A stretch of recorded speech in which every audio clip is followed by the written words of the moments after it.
The entire financial landscape of the National Football League just experienced a massive seismic shift, and the front office in Philadelphia is laughing all the way to the bank while the rest of the league scrambles in absolute panic.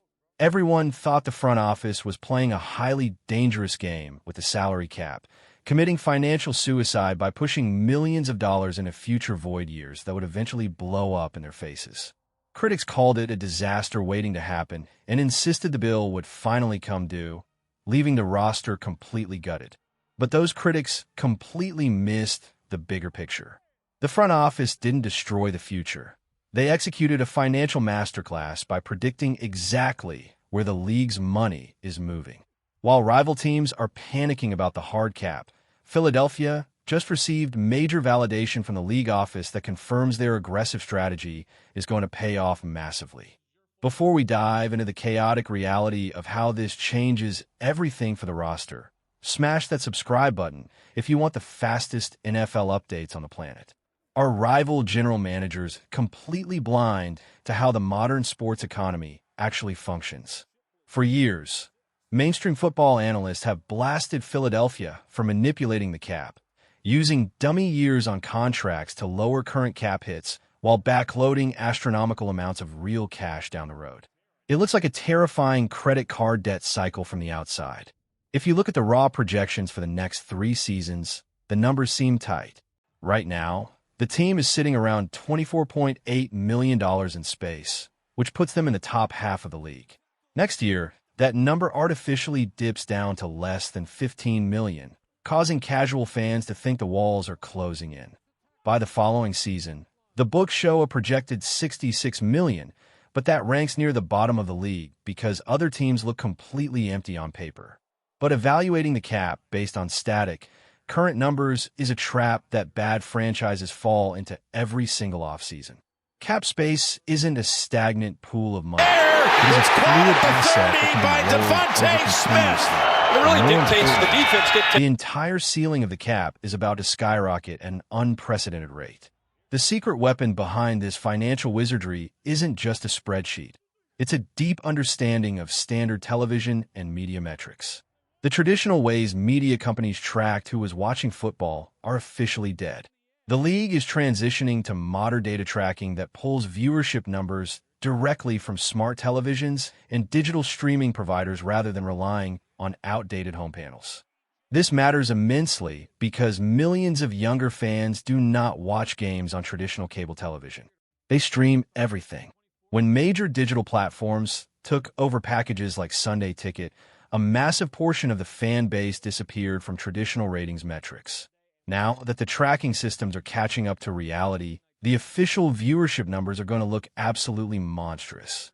Higher ratings mean the next massive wave of broadcast rights negotiations is going to demand astronomical fees. When television networks and tech giants start bidding against each other for football rights in the coming seasons, the revenue influx will trigger a historic explosion in the salary cap ceiling.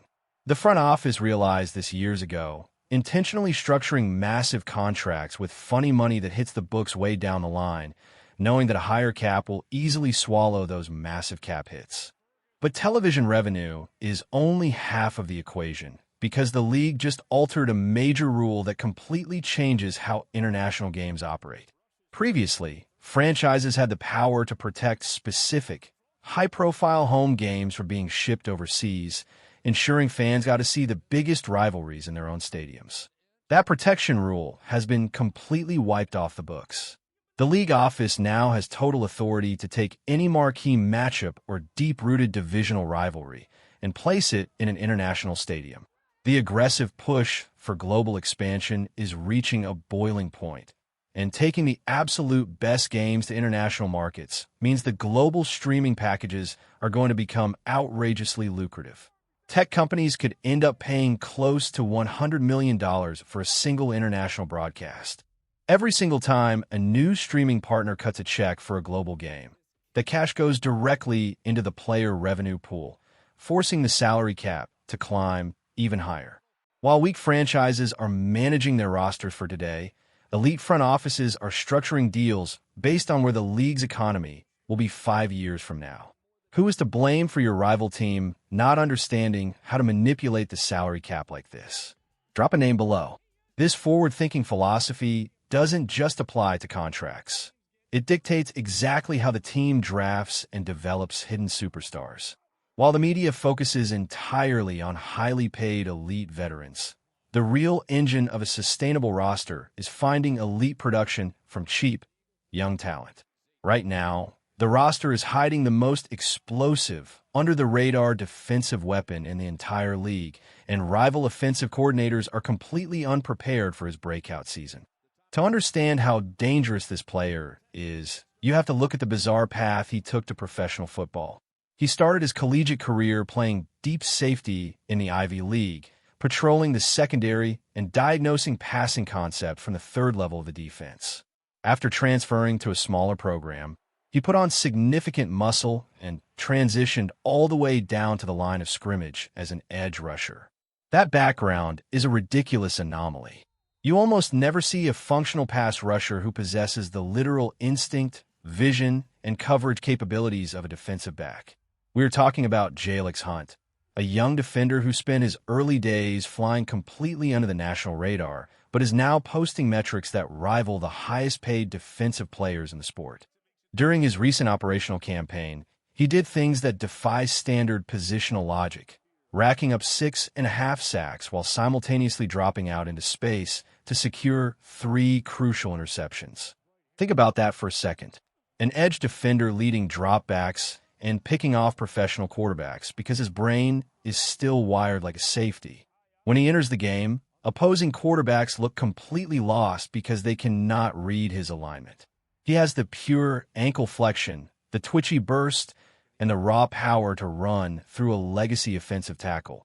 But he also possesses the spatial awareness to pass off a wide receiver in zone coverage. The analytical data backs up the tape completely. When you analyze the pass rush pressure efficiency among his entire draft class, Hunt actually ranks at the absolute top of the list. He secured an insane 16.9% pressure rate, which beats out elite top 10 draft selections like Jared Verse, Dallas Turner, and Lyotta Latu. Elite defensive coaches are notoriously hard on young players, rarely offering praise to anyone who hasn't earned it through blood and sweat. Yet, the defensive staff has openly gushed about Hunt's trajectory, noting that his work ethic matches his absurd physical traits. The national media is completely sleeping on him because the defensive front is crowded with high-profile names like Jalen Carter, Jordan Davis, and newly acquired veteran rushers. The front office intentionally built this defensive line to attack opposing backfields in relentless, rotating waves. Hunt isn't going to be forced to play every single snap and wear his body down. Instead, he will be utilized as a tactical chess piece, coming off the sideline completely fresh to terrorize tired offensive linemen. The ability to find a diamond in the rough like Hunt in the third round of the draft is exactly why national publications just ranked the top football executives in the world, and the architect of this roster secured the absolute #1 spot. The league is filled with general managers who suffer one bad season and completely lose their jobs, but Philadelphia's front office has sustained elite excellence across multiple decades. They are part of a legendary, ultra-exclusive tier of executives who have built completely distinct championship rosters using entirely different head coaches and totally different starting quarterbacks. Think about how difficult that is to execute in a league designed specifically to force parity and mediocrity. Most general managers get emotionally attached to their drafts or their hand-picked coaches, clinging to sinking ships out of pure pride. But the top executive in Philadelphia treats roster construction like a cold, calculated mathematical equation. The moment a franchise quarterback or a Super Bowl-winning coach no longer fits the long-term strategic vision of the organization, they are immediately cut loose without hesitation. You can only survive that level of ruthlessness if your incoming acquisitions consistently hit the target. Whether it's trading aggressively for superstar wide receivers, navigating complex draft day boards to steal elite talent, or identifying value in free agency, the front office consistently outmaneuvers the rest of the league. They learned from past draft mistakes to stop overthinking the evaluation process choosing instead to stockpile elite athletes from the absolute best collegiate programs in the country. The rest of the league is playing checkers, try to survive Sunday to Sunday, while Philadelphia is operating a decade out in the future. But wait until you see how this newly reinforced defensive front responds when the real action kicks off.